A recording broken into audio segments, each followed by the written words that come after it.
अस्सलाम वालेकुम नाज़रीन, ये watching upfront with Mona Alam. Budget के ऊपर जो बहस है, मुबाहिसा है, वो बहरहाल चल रहा है और एज़ वी स्पीक मुसलसल तौर पर जो सेशंस हैं वो पार्लियामेंट के जारी हैं। इसके ऊपर बात रहेगी। पाकिस्तान तहरीक इंसाफ ज़ाहिर है मुज़ाहरे कर रहे हैं, एहतजाज कर रहे हैं। बजट के ऊपर भी वो उनका एहतजाज वैसे तो है, और लेकिन ये कि वो तो एक रिवायती बात है कि हमेशा हर दफ़ा जो भी अपोजिशन होती है बजट के ऊपर एहतजाज करती है, साथ ये भी गिला करती है कि हमारी तो कोई बात ही नहीं सुनी गई। क्या वाक़तन हुकूमत इस दफ़ा भी वही काम कर रहे हैं और अपोजिशन की बात सरासर नहीं सुनी जा रही, या फिर अपोजिशन के पास कोई तजावीज़ हैं ही नहीं? दोनों एतबार से बात होगी। और एक और एस्पेक्ट के ऊपर हम रोशनी डालेंगे कि जिसमें हमने गुज़िश्ता प्रोग्राम में भी बात की थी, उसमें हम लोग PMLN के मुख्तलिफ लोगों से इनपुट्स वगैरह ले रहे हैं कि मियाँ साहब ने क्यों अपने आप को एक्सक्यूज़ किया है तमाम तर बजट सेशन से। ये बहुत बड़ा एक सवालिया निशान है ज़ाहिर है हुकूमत वक्त, और जो एक चाइनीज़ मैंडेटेड एक ऑपरेशन भी है जिसका आगाज़ हुआ है, इसके ऊपर भी बात रहेगी, क्योंकि इसके ख़िलाफ़ भी पाकिस्तान तहरीक इंसाफ बाकायदा तौर पर उन्होंने कुछ खतूतों किताबत भी की है। और क्या वजह है कि इसकी मुखालफत PTI करती हुई नज़र आ रही है, क्योंकि चीन ने भी इस बात को एक्सेप्ट किया है कि इस वक्त मुल्क में एक ऑपरेशन की ज़रूरत है, और क्या वाक़तन मुल्क के जो हकीकी अमन व अमान की सूरत हाल है वहाँ पर ऑपरेशन की जगह है, की गुंजाइश है। लोकल लेवल पर भी ये बात फील की जा रही थी कि यहाँ पर अमन व अमान की सूरत हाल बिलखुसूस PTI के अपने गवर्निंग सूबे KP में बहुत बिगड़ रही है और दिन रोज़ बरोज़ बिगड़ती जा रही है। तो गोया ये कि ऑपरेशन तो इस वक्त नीड ऑफ द आवर है, और CPEC के मंसूबे CPEC के फ़ेज़ 2 में जाने के लिए भी ये नीड ऑफ द आवर है, जिसके ऊपर हुकूमत और वज़ीर आज़म शहबाज शरीफ साहब एक बड़ा आला सतही वफ़द जो है वो हाल ही में चीन लेकर गए। क्या वजह है कि उसके बावजूद भी अगर ये तमाम तर चीज़ें मुल्की मफाद में हैं तो इसके ऊपर एक कंसेंसस नहीं बन पा रहा? और क्या हुकूमत गुरेज़ा हैं इसके ऊपर पार्लियामेंट को एतमाद में लेने से? क्योंकि पार्लियामेंट को एतमाद में लेना तो कोई गलत मुतालबा नहीं है अगर PTI ये कर रहे हैं कि किसी भी चीज़ के ऊपर पार्लियामेंट और इस लेवल की चीज़ के ऊपर, इस लेवल के एक्शन के ऊपर ज़ाहिर है पार्लियामान को सबसे बढ़कर कॉन्फिडेंस में लेना ज़रूरी है। फौरी तौर पर अपने मोअज़्ज़ज़ मेहमानों का रुख करती हूँ। बड़ा डेकोरेट पैनल मेरे साथ आज मौजूद है। कैसर शेख साहब यहाँ स्टूडियो से हमारे साथ तशरीफ़ फरमा है, पाकिस्तान मुस्लिम लीग नून के स्टॉलवर्ट हैं, वफाकी वज़ीर बराए मैरीटाइम अफेयर्स। बहुत शुक्रिया कैसर साहब, thank you for gracing the show. माशाल्लाह इकोनॉमिक्स पे कैसर साहब एक बहुत हाई अथॉरिटी की हमेशा से माशाल्लाह राय रखते हैं और बड़े लर्नड हैं इन मामलात में। तो बजट के हवाले से भी गोया सर हम आपसे जानेंगे, और as well as other aspects. आपको बहुत खुश आमदीद। कमर ज़मान कायरा साहब नाज़रीन पाकिस्तान पीपल्स पार्टी के स्टॉलवर्ट हमें तमाम तर बहस में ज्वाइन करते हैं, साबिक वफाकी वज़ीर, और पीपल्स पार्टी से ज़ाहिर है एक बहुत लर्नड आवाज़ हमेशा से, और हमेशा एक रैशनल की बात करते हैं। कायरा साहब वेरी वार्म वेलकम आपको और खुश आमदीद। अहमद अवैस साहब पाकिस्तान तहरीक इंसाफ से हमें ज्वाइन करते हैं, साबिक एडवोकेट जनरल हैं आप पंजाब के, और PTI के तमाम तर लीगल मामलात एज़ वेल एज़ सियासी मामलात देखते हैं। आपको भी वेरी वार्म वेलकम सर, और आपकी जो लर्नड ओपिनियंस हैं हम तमाम तर मामलात पे हासिल करेंगे। ख़ास तौर पे कानूनी एतबार से आप हमारी रहनुमाई मज़ीद फरमाइएगा जिन मामलात के ऊपर हम रोशनी डालने जा रहे हैं। कैसर शेख साहब आपसे बात का आगाज़ करती हूँ, बताइएगा ये क्या वजह है कि इस वक्त आप लोग पार्लियामेंट को क्या एतमाद में नहीं लेना चाह रहे ऑपरेशन के ऊपर? क्योंकि पहले भी जितने ऑपरेशंस हुए उसमें पार्लियामेंट को एतमाद में लिया गया। PTI आपसे बार बार ये मुतालबा कर रहे हैं, ये मुतालबा गलत तो नहीं है on the face of it? और दूसरा ये भी फरमाइएगा कि मियाँ साहब क्यों बजट सेशन से अपने आप को एक्सक्यूज़ कर रहे हैं? क्या वो बजट से नाखुश हैं? बिस्मिल्लाहिर्रहमानिर्रहीम। देखिए, पहले तो बात ये आप प्लान की पूछ रही हैं, तो आपको भी याद होगा ये तो पास ही पार्लियामेंट में हुआ है। ये जितना प्लान बना है वो सारे का सारा एपेक्स कमेटी ने किया है पास, और पहले पार्लियामेंट में आता रहा है। अब ये कोई आज से तो नहीं है, इससे पहले एक्शन प्लान जो है ये तो शुरू काफ़ी अरसे से हो रहा है, और वो तो कौमी असम्बली में बार बार आया, कौमी असम्बली ने इसको अप्रूव किया, और ये इसमें तो कोई दो राय नहीं है, कोई गुंजाइश नहीं है। और फिर भी अगर वो असम्बली में कोई बात करना चाहते हैं तो PTI हर वक्त उसको उठा सकती है, उनके मेंबर हैं, असम्बली के अंदर है, वो बात करें, कोई भी अपना पॉइंट है वो अपना दे सकते हैं। तो वो तो उनको इनिशिएट करनी, अगर वो समझते हैं कोई ऐसी चीज़ है जिसमें उनको एक्सप्लेनेशन चाहिए या फर्दर कोई डिटेल डिस्कशन चाहिए तो वो उसको उठाएं। और बजट की तकरीर में तो आप देख रहे हैं, टॉपिक में तो बजट के दौरान तो हर किस्म की बात की जा सकती है और की जा रही है, ओपनली बात हो रही है। तो पार्लियामेंट में कैसे, और कौन मना कर रहा है उनको कि वो अपने पॉइंट ऑफ व्यूज़ को पार्लियामेंट में पेश करें? और उसका जवाब भी दिया जाएगा। लेकिन सर क्या बतौर हुकूमत वक्त ये आपकी जिम्मेदारी नहीं कि आप लोग सब अपने स्टेक होल्डर्स को मिलाकर चलें? वो कह रहे हैं ऑपोजिशन तो दूर की बात, अब आप तो अपने इत्तेहादियों को भी, अभी हाल ही में शायद आप गालिबन पीपल्स पार्टी को मना पाए हैं, वरना वो भी आपसे शिकायत कर रहे थे कि आप उनको किसी भी चीज़ में ऑन लूप नहीं लगते। मोना, आप तो समझती हैं सियासी पार्टियों में ये चीज़ रहती है, इख्तलाफ राय भी होता है, अपनी पार्टी के अंदर इख्तलाफ राय होता है और हम अपने मेंबरों को वहाँ भी जाके एक्सप्लेन करते हैं, मनाते हैं और उनका अगर कोई उस किसी पॉइंट पे उनको एक्सप्लेनेशन चाहिए वो देते हैं। ये तो होता ही है, पार्टी के अंदर अपनी मीटिंग होती है, पार्लिमानी पार्टी की मीटिंग होती है और वो पार्टी हमारी एलआई पार्टी हैं, तो उनके साथ तो देखिए आज पूरा डिबेट में शामिल रहे पूरा, और जो भी उनका पॉइंट ऑफ व्यू है उनको हम कन्विंस कर भी रहे हैं और करेंगे भी, तभी ये बजट की डिबेट तो इसी तरह होती है। और अगर उनको कोई एतराज़ है तो हम उसका प्रॉपर उनको फिर कन्विंस करेंगे। कुछ इत्तलात के मुताबिक शायद पीपल्स पार्टी कन्विंस हो गई है।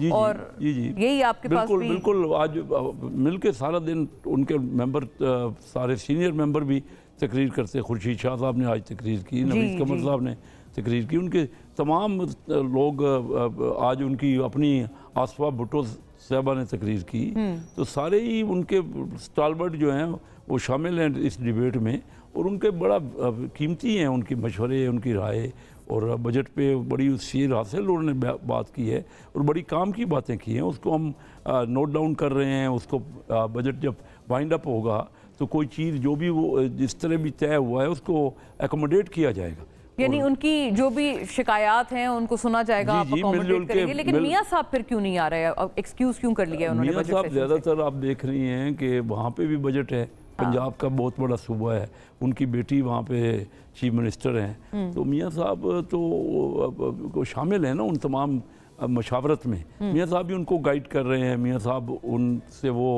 यानी वो आप कह रहे हैं आप मरियम साहिबा की वो मदद कर रहे हैं बजट बनाने में? बिल्कुल वो मदद कर रहे हैं, वो और चाह रहे हैं कि वो वफाकी बजट के लिए मरियम साहिबा जो है स्मूथली, क्योंकि रिसेंटली वो पहली बार चीफ मिनिस्टर बनी हैं और मैं समझता हूँ कि मियाँ नवाज शरीफ साहब की राय, उनकी तवज्जो उन पे या गाइडेंस बहुत ज़रूरी है।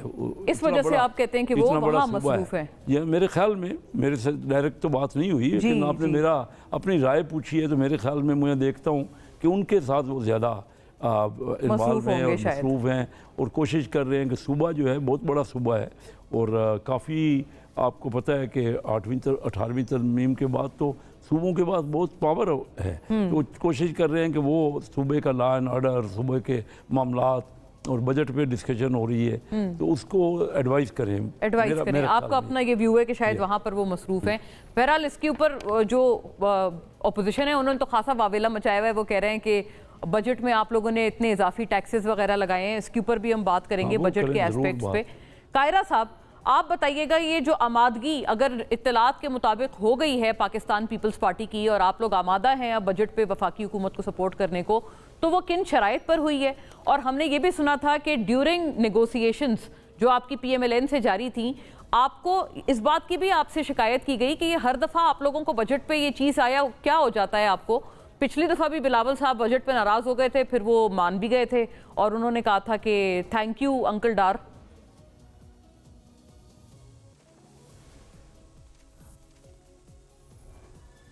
माइक सर आपने अनम्यूट करना है, प्लीज आप अपना माइक अनम्यूट कर दें।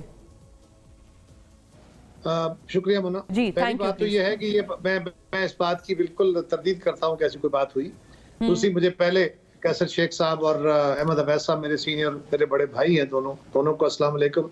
लेकिन गुजारिश ये है कि जब भी हुकूमतें तश्कील पाती है ना, तो हर जमात की कोशिश होती है इलेक्शन में कि उसकी अपनी ही हुकूमत बने, उसको 2/3 अक्सरियत मिले और अपने मैनिफेस्टो को लागू करने के लिए अगर उनको कोई आईनी तरमीम भी करनी पड़े तो कर सके। और अगर वो तादाद नहीं आती तो फिर ये होता है कि सिंगल मेजोरिटी कम से कम हो कि लेजिस्लेशन में आजाद हो। लेकिन ऐसा अगर नहीं हो पाता तो पार्लिमानी जमहूरियत में फिर आप मिल के हुकूमतें बनाते हैं। ये कोई हमारे मुल्क में ना पहली दफा हुआ है, ना सिर्फ हमारे मुल्क में, दुनिया सारी में ऐसा होता है। जब आप हुकूमतें बनाते हैं मिल के तो आपके अपने अपने मैनिफेस्टो होते हैं, फिर आप हुकूमत बनाने के अमल का आगाज करते हुए कभी कैसा लाएअमल तय करते हैं कि जहां तमाम जमातों का इत्तेफाक हो जाए। मुस्लिम लीग का अपना मैनिफेस्टो है, उनका अपना मंशूर है, हमारा अपना है, PTI का अपना है। अब हमने और मुस्लिम लीग ने अगर हुकूमत बनानी है और लीड पार्टनर वो हैं तो हम उनके साथ बैठ के तय करेंगे कि अच्छा जी हम इस तरह चलेंगे और ये हमारे प्रिंसिपल्स होंगे। ठीक हो गया। ये बात हमारी हुकूमत बनते वक्त तय हुई, एक रिटर्न मुआहिदा हुआ। कोई हमने ये नहीं है कि बजट के मौके पे आके अचानक हमने कोई ब्लैकमेल किया। ये बड़े गलत लफ्ज इस्तेमाल हुए हैं इस वक्त डिबेट के अंदर बहुत दिनों से कि जी वो पीपल्स पार्टी खास मौके पे कर रही है ब्लैकमेल का फलां। कतन ऐसा नहीं है। मैं तरदीद और मजम्मत करता हूँ इस बात की। हमने पंजाब में भी कमेटी बनाई और पंजाब की कमेटी चीफ मिनिस्टर साहबा से भी और बाकी लोगों से भी मिलती रही और पीपल्स पार्टी के कंसर्न से वही कंसर्न जो हमारे वायदे के हिस्सा थे उनसे आगाह करती रही। और फिर हमारी वफाकी हुकूमत के साथ भी हमारी कमेटी मिली और उन्होंने भी उनको आगाह किया कि आप हमारे साथ जो तय बातें थी उस तरह काम नहीं कर रहे। हमारी जमात के अंदर भी फ्रस्ट्रेशन है, हमारे लिए भी मसाइल खड़े हो गए हैं। और जो लोग जरदारी साहब से या खासतौर पे चेयरमैन साहब से मिलते थे तो वो उनसे भी शिकवा शिकायत होता था।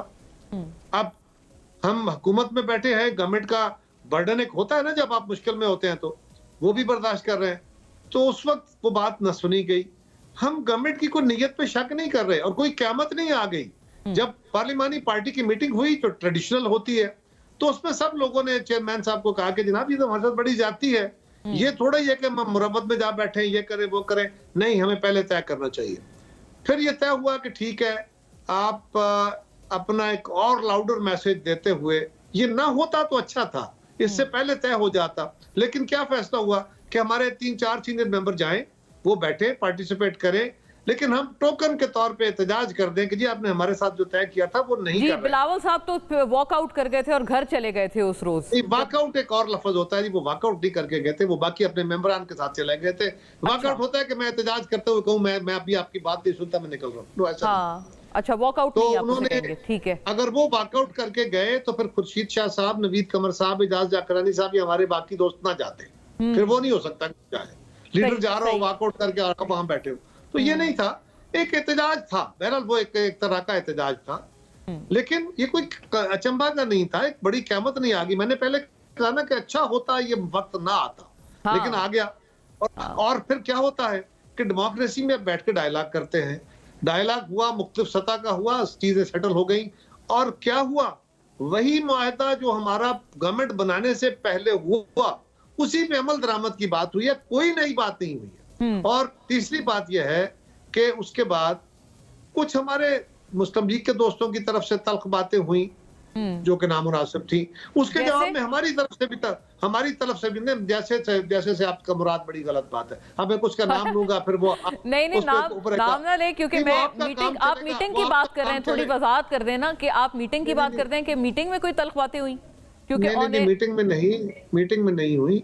हाँ। मीडिया के अंदर मीडिया के अंदर हमारे कुछ दोस्तों ने टॉक शोज के अंदर या जो मोनोलॉग हुए उसके अंदर कुछ मुस्लिम लीगी मेंबरान से वो चुटकुले कहलवा लिए या उन्होंने कह दिए जो ना कहते, जिनका मकसद कोई नहीं था कि क़यादत जो है वो बैठ के चीजों को सुलझाने की कोशिश कर रही है और आप उस पर तेल डाल रहे हैं। उसके जवाब में हमारी तरफ से भी कुछ फायरिंग हो गई, फायरी स्पीचेस हो गई, फायरी बातें हो गई। तो उसे यूं लगा जैसे को पता नहीं ये हुकूमत टूटने लगी है, पता नहीं क्या हो जाएगा। भाई जो हम पहले दिन कह रहे थे वही हुआ, कोई ब्लैकमेलिंग कोई चीज नहीं थी और उन्हीं प्रिंसिपल्स पे हम दोबारा इकट्ठे हुए, उस पे कोई दूसरी। और हाँ, मैं तीसरी दफा कह रहा हूँ कि ये ना होता तो अच्छा था, लेकिन ये ऐन जमहूरी है, ऐन जमहूरी आइंदा भी हो सकता है ऐसा कुछ। कई जगह पे डेडलॉक आएंगे, फिर बैठेंगे और बैठ के मामलात को हल। जी नाज़रीन, यहीं से रिज्यूम करते हैं after a break, stay with अस।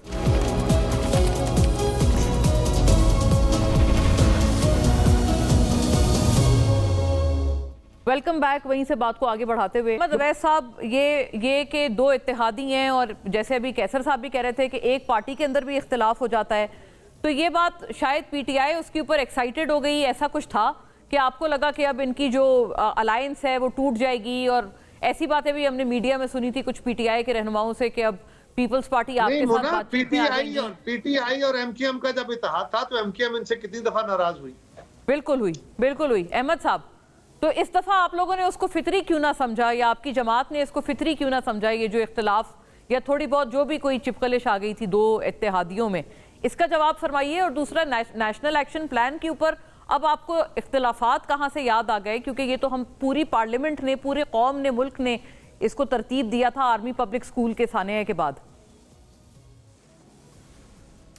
देखिए, बात यह है कि जहाँ तक तो ये इस इत्तेहाद की और आपस में इख्तलाफात की बात है, पीटीआई ने अगर किसी ने ऐसी बात की है तो ये मैच्योरिटी का दलील नहीं है।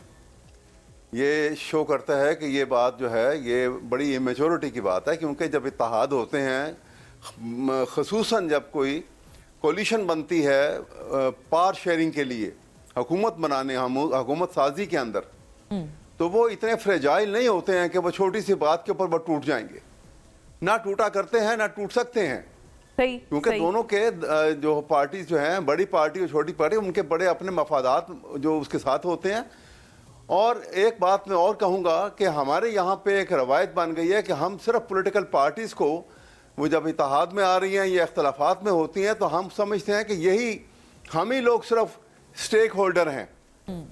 लेकिन हम भूल जाते हैं कि पाकिस्तान के अंदर और बिलखसूस हर जगह पे, बल्कि बिलखसूस पाकिस्तान के अंदर 24 करोड़ अवाम जो हैं वो असल स्टेक होल्डर हैं।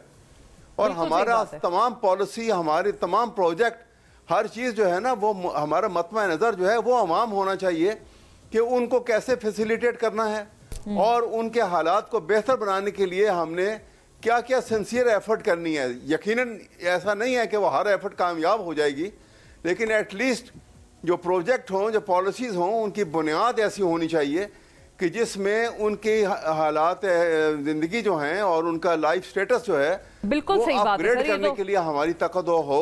सियासत का और तो एक बात मैं और भी आप करना चाहता हूँ कि जी हाँ, और साथ में एक बात बड़ी ज़रूरी ये करना चाहता हूँ कि मैंने ये इस पूरे बजट में और इससे पहले भी हमने कहीं नहीं देखा कि पाकिस्तान में जो percentage of below poverty line है वो इंक्रीज करके को 55% ऊपर जा चुकी है।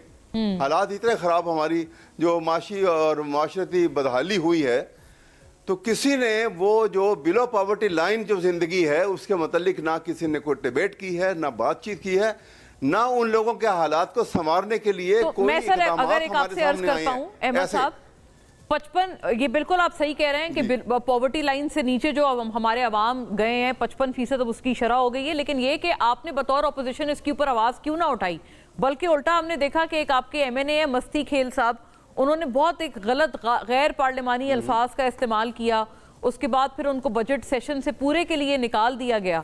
तो मतलब आप लोग क्या इसके ऊपर कंस्ट्रक्टिव काम कर रहे हैं? आप लोग क्या काम कर रहे हैं अवाम के लिए? मैंने गलत किया। देखिए ना, हमारे देखिए सवाल ये है कि ये क्या शैडो बजट आप लेके आए सर? ये जो है ये तो नहीं, शैडो बजट तो देखें, हम शैडो बजट तो अभी सामने नहीं आया। सवाल ये है कि ये काम तो ये तो जिस वक्त इन्होंने अपने बजट की सेशन के अंदर बजट बनाया और उसको जब इन्होंने अनाउंस किया और वहाँ इनिशिएट की ये डिबेट जो है, तो वहाँ पे ये तमाम बातें जो हैं ये इन चीज़ों को टच करना इनके लिए ज़रूरी था। हमारे लिए तो बहुत सारे एहतजाज, अपोजिशन के लिए तो बहुत सारी बातें होती हैं, लेकिन कंस्ट्रक्टिव काम तो हुकूमत की तरफ से निकलता है। हम तो क्रिटिकल एंगल से ही देखें ना, कोई भी अपोजिशन होती है वो बड़े क्रिटिकल एंगल से हर मामलात को देखती है और उसके ऊपर उनका जो तनकीदी ज़रूरी है या गैर ज़रूरी है वो एक अलग इशू है। लेकिन ये आस्पेक्ट जो है जिसको मैं निशानदेही करना चाह रहा हूँ, ये तो हर आउटराइटली ये जो है this should have been done from the part of the government की तरफ से ये चीज़ें, ये इसका एहसास सामने आना ज़रूरी था कि ये इन लोगों के लिए हमने क्या स्टेप लिए हैं। फिर कमी बेशी के ऊपर ऑपोजिशन भी बात करती है, वो काउंटर अपनी तजावीज़ ही पेश करती। ऑन द कॉन्ट्ररी आर्टिकल 73 को भी इग्नोर किया गया है। जब बजट आपने प्रेजेंट किया है और उसको आगे लेकर आए हैं, तो उस वक्त आर्टिकल 73 की जो रिक्वायरमेंट है कि आप वो कॉपीज बजट की जो हैं जब नेशनल असेंबली में उसको देंगे तो उसकी फौरन इमीडिएटली आप जो है एक बजट की पूरी कॉपी जो है पूरा जो है वो आप सेनेट को, अपर हाउस को भी प्रोवाइड करेंगे और विद इन 7 डेज उनके ऑब्जेक्शन सामने आएंगे और फिर वो उसके ऊपर डिटेल बहस होगी। ये एस्पेक्ट भी इग्नोर हुआ है यहाँ पर। लेकिन बहरहाल वो ये टेक्निकल बातें हैं अपनी जगह पर, लेकिन मेरे नज़दीक सबसे अहम बात जो मैंने आपसे की है कि देखिए, हुकूमत में जब तक हमारा मुतमा नज़र पाकिस्तान के अवाम नहीं होंगे, अवाम के चेहरे के ऊपर, एक कॉमन मैन के चेहरे के ऊपर अगर मुस्कुराहट नहीं है और सिलवटें उसके चेहरे पर नजर आती हैं, उसके चेहरे के ऊपर आपको एक तशवीश और गुर्बत और तकलीफ की चेहरे के ऊपर से आपको ये बात सही है। जब तक प्रो पब्लिक नहीं है बजट, तो फिर उस बजट का कोई पॉइंट नहीं है, वो पॉइंटलेस है। आपने बिल्कुल दुरुस्त ये वाली बात उठाई है। कौमी एक्शन प्लान के वाले से भी वैसे मेरा आपसे अर्ज था, लेकिन ये कि आप चाहें तो मैं उसके फिर बाद में उसकी तरफ आऊंगी डिटेल में कि उसकी आया क्यों मुखालफत की है। करूंगा बिल्कुल आप जी जी जी। लेकिन कैसर साहब, इसका जवाब पहले आप फरमा दें कि प्रो पुअर क्यों नहीं नजर आ रहा ऑपोजिशन को बजट। वो कह रहे हैं कि 55% जो पॉवर्टी लाइन, दो आपके अब लोग चले गए हैं, अवाम चले गए हैं। आप इतने एक लर्नड ओपिनियन है on economy and all the matters concerned, but क्या वजह है कि अभी भी सैलरीड क्लास के ऊपर सारा का सारा बोझ है, सब उनके ऊपर इन्हिसार है। और गालिबन ये कि पीपल्स पार्टी को भी इसके ऊपर काफ़ी तशवीश थी इसी एस्पेक्ट पे कि आपने उसी बर्डन, उसी के ऊपर, उसी क्लास पे सर बर्डन डाल दिया है जो कि अभी भी बेचारे स्क्वीज हुए हुए हैं। मोना, जहाँ तक अवैध साहब का ये बात है ना, ज़्यादा से ज़्यादा मशवरा होना चाहिए। मैं इस बात को, मैं अपनी स्टैंडिंग कमेटी फाइनेंस का चेयरमैन रहा, खुद ये बात करता रहा, और मैं महसूस करता हूँ बजट इतना अहम डॉक्यूमेंट है। हमारे यहाँ स्टैंडिंग कमेटी लेट बनी है और थ्रेड बेयर डिस्कस वहीं हो सकता है। यहाँ तो देखिए ना, एक मेंबर्स तकरीर कर सकते हैं, अपना पॉइंट ऑफ व्यू दे सकते हैं, लेकिन स्टैंडिंग कमेटी का मतलब होता है कि उसमें एक बड़ी शामिल होना, उसका बड़ा डिटेल वहाँ डिस्कशन होती है और उसके तमाम मामलात को तमाम पार्टियाँ शामिल होकर एक दूसरे से बातचीत करके उसका तरीक़ाकार होता है। लेकिन ये इसमें कोई शक नहीं कि मुल्क के हालात जो हैं हमारे इकनॉमिकली को अच्छे नहीं हैं। लेकिन मैं आपको बताऊं, इस बजट में पूरी कोशिश की, आज मैंने तकरीर की और सारी अपनी तकरीर मेरी यही थी कि हमने ये किया ही बजट जो है वो यानी अमीर आदमी पे और डायरेक्ट टैक्स लगाया। मेजॉरिटी ऑफ टैक्सेस इसमें डायरेक्ट पहली बार ये हुआ है। पहले तो ये आप समझिए ना कि साल पहले पीटीआई की जब 2 साल पहले हुकूमत थी तो 6,000 अरब रुपए टैक्स वसूल होता था, एफबीआर का क्लियर है। अगले साल हम 13,000 अरब 12,900 अरब रुपए वसूल करने का टारगेट बना रहे हैं। इतना ज़्यादा टैक्स का रेवेन्यू बढ़ा है, यानी 8-8.5%। ये भी तो देखे ना कहाँ से आ रहा है। मैं वही बात करना आपने नए टैक्स पेयर्स को ऐड किया या आपने एग्जिस्टिंग टैक्स पेयर्स को बर्डन कर दिया? मैं वही बात करना चाह रहा हूँ। 8.5% हमारा कौमी आमदनी का हमारा टैक्स है। करेक्ट। और सारी दुनिया में हम चाह रहे हैं कि इसको 13% किया जाए। ठीक है। अच्छा, अब जो आपने सवाल किया, हमने ये तमाम अमीर जो टैक्स अवियन हो रहा है, हमने नए टैक्स नहीं लगाए, बहुत कम लगाए। इनडायरेक्ट टैक्स तो है ही इसमें नहीं। और इस पे ये गलत बात है जो मैंने आज पूरी तफसील से कही है कि आप सैलरी तबके को लगा रहे हैं। देखिए टैक्स क्या है, 1 लाख रुपए जिसकी इनकम है उसका 1,000 रुपया टैक्स बढ़ा है। हाँ। जब आपने डबल हो गया ना, आपने जो है बेनज़ीर इनकम सपोर्ट को 125-150 अरब बढ़ाना है, 27%। आपने बच्चों को खुराक उनके स्कूलों में पहुंचानी है, आपने डेवलपमेंट का प्रोग्राम बहुत ज़्यादा बढ़ाना है, तो 1,000 रुपये अगर किसी ने दे दिया 1 लाख में। नहीं sir, salaried class sir, salaried class की बात जो ऑलरेडी 1200 दे रहे हैं उनका 1,000 रुपया बढ़ गया तो 50 क्या बढ़ गया? देखिए अगर 50% वो ऑनरेबल टैक्स पेयर बना, हमें तो ये रीत डालनी चाहिए, हर एक को टैक्स देना चाहिए। बड़े ज़्यादा तनख्वाहें जिनके ऊपर हैं उनका तो ज़्यादा बढ़ा, लेकिन 1 लाख रुपए तक 50,000 तक तो टैक्स नहीं है। फिर 50,000 से 1 लाख तक जो टैक्स है वो 1,000 रुपये अगर उसका आप अलाउंस का निकाल दें, एग्जैक्ट फिगर आपको दे, 1,000 रुपये महीने का अगर बढ़ेगा और टोटल 2,000 टैक्स होगा तो 98,000 उसके हाथ में टैक्स पेड के बाद आफ्टर टैक्स जाएगा। तो ये कोई ऐसी बात नहीं है। तो मिनिस्टर साहब अर्ज ये है कि वो ऑलरेडी टैक्स दे रहा है, आप उन लोगों को ऐड करें। कौन सा? जैसे आप लोगों ने इवन इंडस्ट्रियलिस्ट्स के ऊपर बड़ी तनकीद आ रही थी इस बात पे कि आपने उनको जितना टैक्स उन पे लागू किया, उनको आपने उसमें बिजली की कीमतों में आपने उनको कमी दे दी। हमने बिजली की कीमतों में हमने वही टैक्स उनको आप लौटा रहे हैं इंडस्ट्रियलिस्ट की, ये सब। और जो डोमेस्टिक अगर लौटा रहे हैं तो इतना हम 4,000 अरब ज्यादा कैसे टैक्स कर रहे हैं? कुछ नहीं रही आपके, कभी ये टैक्स वसूल हुआ, कभी हुआ। पिछली बार भी कहते कि थे 9,600 का टारगेट था एफबीआर का, 9,200 वसूल हो गया। 30% पिछले साल ज़्यादा हुआ है, अब हम 40% ज़्यादा लेना चाह रहे हैं।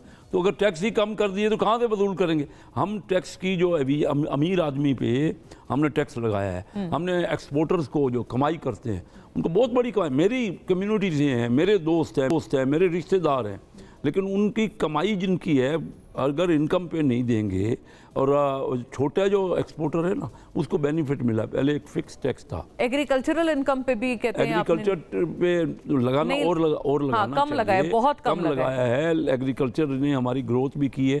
देखिए दो जो इन्होंने सवाल किया ना कि आपने आम आदमी को क्या बेनिफिट दिया आपने। देखिए एग्रीकल्चर में बहुत से लोग इन्वॉल्व हैं, बहुत सी एम्प्लॉयमेंट है उनमें। दो ही सेक्टर हैं, एक IT का सेक्टर है, एक एग्रीकल्चर का सेक्टर, जिसको हम प्रमोट करना चाह रहे हैं, जिसमें ज़्यादा लोग इन्वॉल्व हैं। 25% अगर मैं सर अर्ज ये, अगर आपने प्रमोट करना था, ये शायद गंदम स्कैंडल को आपने कंक्लूसिवली एंड करना चाहिए था, इंस्टेड ऑफ दिस के जो उसमें बिग फिश हैं आप उनको एग्जेम्प्ट कर देते टैक्स से। गंदम स्कैंडल में आप देखिए उसकी इंक्वायरी हुई, पूरी इंक्वायरी हुई, क्या वो आवाम के सामने आई? उसके इंक्वायरी हमारे सामने है। वो इंटरिम हुकूमत में ये आप कह सकती हैं कि गलत टाइम पे वो इंपोर्ट इजाजत दी, उसमें कोई और किसी किस्म का भी नहीं है, कोई प्राइवेट सेक्टर ने मंगाया है। अच्छा। उसमें क्या होना था, कुछ भी नहीं हुआ है, निकला ही नहीं उस इंक्वायरी में। ये ज़रूर है कि टाइमिंग उसकी, हमारे पास गंदम आने वाली फसल, अच्छी फसल एक्सपेक्टेड थी, हमें मंगाना नहीं चाहिए था ताकि हमारे ग्रोअर को ठीक कीमत मिल जाए। इस वक्त नहीं मिल रही उनको, हुआ है, लेकिन उससे सरापा एहतजाज है सर, किसान बिल्कुल कहते हैं हमारा इस्तेसाल हुआ है, किसान हिट हुआ है और वो गलत टाइमिंग्स थी। मैं तो ये कह रहा हूँ प्रॉपर प्राइस उनको नहीं मिली। लेकिन ये कहें ये बजट सारे का सारा अमीर आदमी को टैक्स किया है और ये आम आदमी को, ये जो वैसे सब करें ठीक कह रहे, क्योंकि इतनी बड़ी तादाद में हमारे यहाँ गुर्बत बढ़ गई है। तो हम क्या कर रहे हैं, हमने ये ज़्यादा से ज़्यादा जो कर रहे हैं एक्सपोर्ट को बढ़ाने की कोशिश कर रहे हैं, और हम IT को बढ़ाने की कोशिश कर रहे हैं, हम एग्रीकल्चर में सपोर्ट कर रहे हैं। हमने ये किया है कि मिडिल SMEs का जो कर्जे हैं वो हमने ज़्यादा दिए हैं। हमने कहा है कि SMEs को इससे पहले कोलेट्रल के बगैर मिल ही नहीं सकता। हुकूमत ने कहा है कि अगर कोई दो बड़े अहम पॉइंट्स बैंकों को कोई लॉस होता है ना, बैंकों को कोई देने में, क्योंकि बैंक देते नहीं है, ज़्यादातर हुकूमत को दे देते हैं कर्जे, तो प्राइवेट सेक्टर को कर्जा बहुत कम मिलता है, और ख़ासकर SMEs को।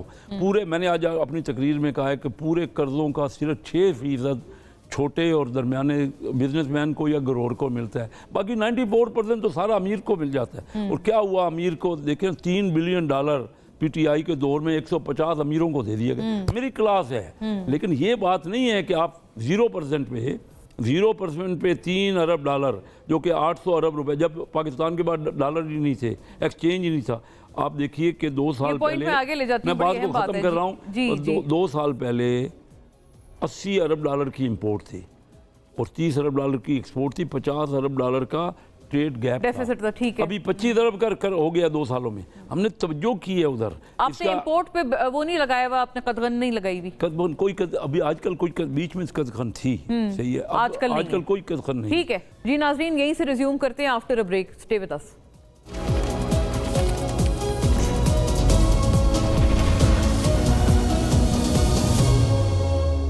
Welcome back. वहीं से बात को आगे बढ़ाते हुए, कायरा साहब, आप अग्री करते हैं इस नुक्ता नज़र से? दो बड़े इंपॉर्टेंट पॉइंट्स कैसर साहब ने रेज किए हैं। उन्होंने कहा है कि सैलरी क्लास सिर्फ 1000 रुपए उनके ऊपर अगर बढ़ाए, जो लोएस्ट स्लैब है उसके ऊपर, जबकि वो कह रहे हैं, जो पब्लिक से ओपिनियन आ रहा है, वो कह रहे हैं ये तो जो बंदा एक बिलो पॉवर्टी लाइन रह रहा है उसके लिए 1000 रुपए बहुत बड़ी बात है।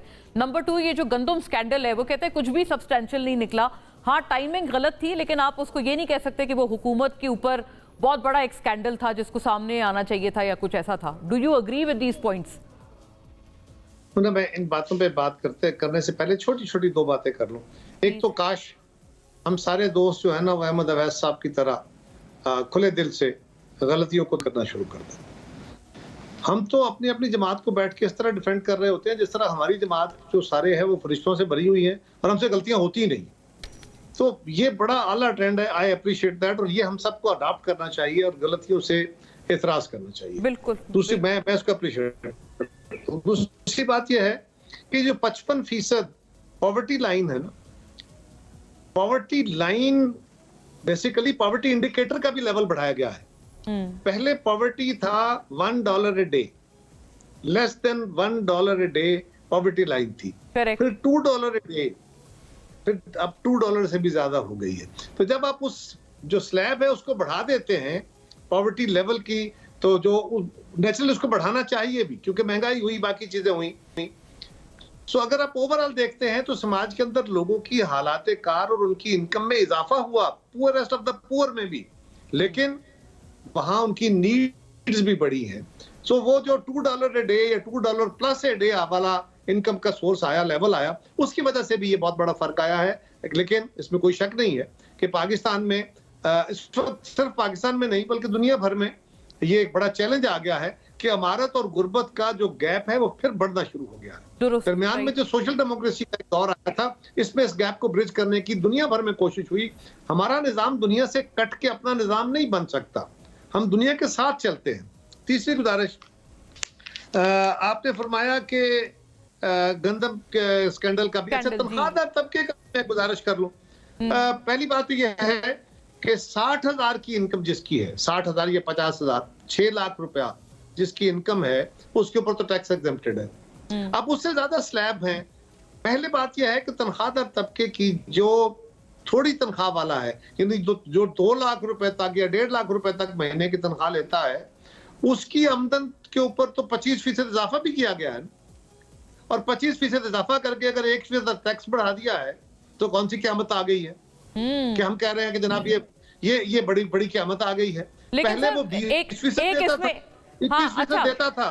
कायरा साहब, एक मिनट, वो सिर्फ पब्लिक सर्वेंट्स पे लागू हो रहा है ना सर, प्राइवेट सेक्टर पे तो लागू नहीं हो रहा, उन पे तो सिर्फ टैक्स लग रहा है सीधा सीधा। प्राइवेट सेक्टर पे टैक्स भी तो लागू नहीं हो रहा ना उस तरह।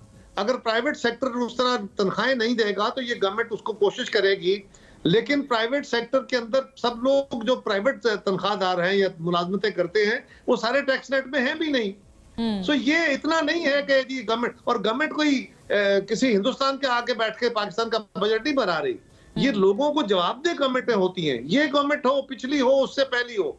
मेरा तो ये यकीन है कि नाकस हिकमत अमली हो सकती है, इतना गलत नहीं होता। कोई गवर्नमेंट कभी लोगों में अनपॉपुलर नहीं होना चाहती, कोई गवर्नमेंट गलत फैसले नहीं करना चाहती। गलत फैसलों की बदौलत मुल्क का नुकसान होता है, इंटेंशनली मुल्क का नुकसान कोई नहीं करता, लेकिन इनकी पॉलिसीज की बदौलत ऐसा हुआ। आज इस हुकूमत के पास है क्या? अगर ये गवर्नमेंट, लेकिन आज पहली दफा गलत पॉलिसी कि आपने, मैं कहना जी मेरी होगी, मुस्लिम लीग की होगी, पीटीआई की होगी, ये हुकूमतें हैं ना, हम सब अपने अपनी जगह हुकूमतों में रहे हैं, सूबाई हुकूमतों में मौजूद हैं, तो हम सबसे गलतियां हुई हैं ना, लेकिन बंधे हुए हाथ भी होते हैं। इस बजट के अंदर क्या है, इन्होंने प्रॉपर्टी के ऊपर टैक्स नहीं लगाया, तो प्रॉपर्टी का टैक्स जो टैक्स है वो पूरा स्टफ द पूर पे लगा है। क्या इन्होंने एक्सपोर्ट पे टैक्स नहीं लगाया? क्या वो पूरे स्टफ द पूर पे लगा है, वो सैलरीड क्लास पे लगा है? इस वक्त इन्होंने, और जमींदारों पे टैक्स शुरू हुआ है एकदम। आप एकदम देखिए, आपके बहुत सारे इलाके हैं जो टैक्स एग्जेम्प्टेड है, ये आपका फाटा है, आपका पाटा है, आपके गिलगित बल्तिस्तान है, इन एरियाज में आपने इनकम टैक्स, वहां पे अपने लोगों को आदत डालनी होती है। टैक्स कल्चर इवॉल्व होता है, इम्पोज नहीं होता एकदम, वरना रजिस्ट हो जाता है। तीसरी गुजारिश ये है, शेख साहब से बड़ा, मेरे बड़े भाई हैं, मुझे बहुत एहतराम है, मियां साहब के बहुत अच्छे फैसलों में से एक फैसला है कि इस तरह के लोग आएंगे तो चीजें आगे बढ़ेंगी। गंदम की इंपोर्ट के ऊपर ये बात तो दुरुस्त है कि गंदम की इंपोर्ट के ऊपर प्राइवेट सेक्टर ने इंपोर्ट की है, लेकिन उसमें जो असल मसला आया वो ये था कि उस वक्त जब पाकिस्तान बहुत सख्त क्राइसिस में था, उस फैसले की बदौलत आपको वो अरबों डॉलर फॉरेन करेंसी देना पड़ा, जब डिफरेंस फॉरेन करेंसी का बहुत ज्यादा था, और वो पैसा जो बाहर गया बकौल शख्स से, इस वक्त उसके ऊपर ये भी एक स्टडी आप मुतमईन हैं सर गंदम स्कैंडल के ऊपर जो भी हिकमत अमली अपनाई गई है, ये जो भी एक्शन किया है? मैं गंदम स्कैंडल के ऊपर होने वाली नहीं, उसके ऊपर जो इंक्वायरी हुई है, मैं उस इंक्वायरी से मुतमईन नहीं हूं। मैं गवर्नमेंट की ये नहीं कह रहा किसी ने पैसे खाए हैं, लेकिन जो अरबों डॉलर उस वक्त चंक में थे वो बाहर गए, उस वक्त जब स्क्वीज था फॉरेन करेंसी का, और उसमें अगर बाहर जाके फालतू दौलत बाहर चली गई, ठीक है, आपने प्राइवेट सेक्टर ने आपसे गंदम ली, फर्ज कर उन्होंने $200 का रेट दिया और उन्होंने $150 की गंदम खरीदी है, और वो $50 बाहर ले गए हैं over and above the price, और वहां जाके उन्होंने उसका डिफरेंस पाकिस्तान से वसूल किया है जो ओपन मार्केट का तो कुछ और बैंकिंग होनी चाहिए थी, उनके ऊपर कुछ तो क्रैकडाउन होना चाहिए। That is your point. ठीक है जी जी, अहमद साहब इसका जवाब प्लीज आप फरमा दें। वो कह रहे हैं वो मुतमईन नहीं है कायरा साहब। अच्छी डिस्कशन।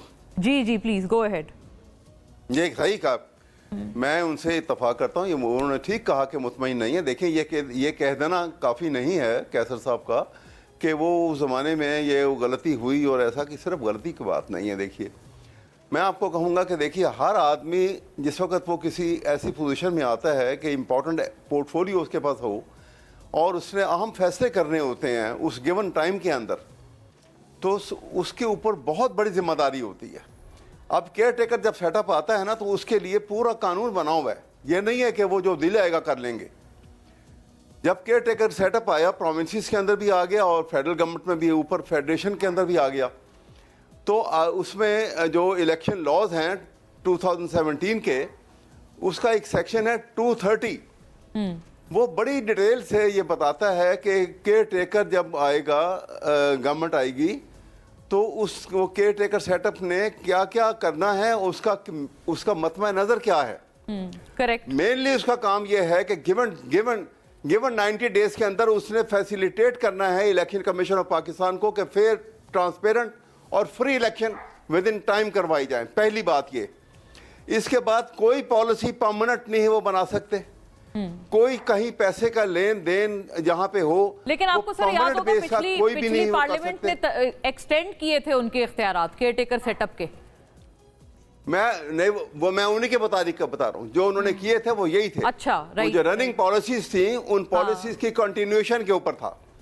और अब एक बात बताने लगा। देखें, यहाँ दो बातें हैं जिनको पर मुझे इतराज है, वो मैं आपको कहता हूँ। वो मैं सिर्फ कानून और आइन के बिल्कुल दायरे के अंदर लेके बात कर रहा हूँ। काकड़ साहब की हुकूमत आई, अनवार काकड़ साहब की, केयर टेकर प्राइम मिनिस्टर थे, उनका मैंडेट था free, transparent and free election करवाना। उनको किसने कहा था या किसने मैंडेट ये दिया था, और किसी कानून में ये शामिल नहीं है कि वो सरकारी जहाज़ लें और सरकारी जहाज़ के ऊपर वो अपनी फैमिली को लेके सारी दुनिया का चक्कर लगाएं और रुकें भी 5 स्टार 7 स्टार होटल में, और नेशनल एक्सचेकर का वो पैसा कितना खर्च हुआ, वो एक बात।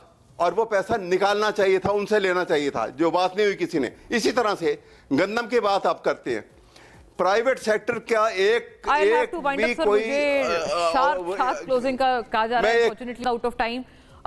सॉरी अहमद साहब, I couldn't hear your complete argument, but thank you to all the gentleman. नाजरीन, आपके देखने का शुक्रिया। अल्लाह हाफिज।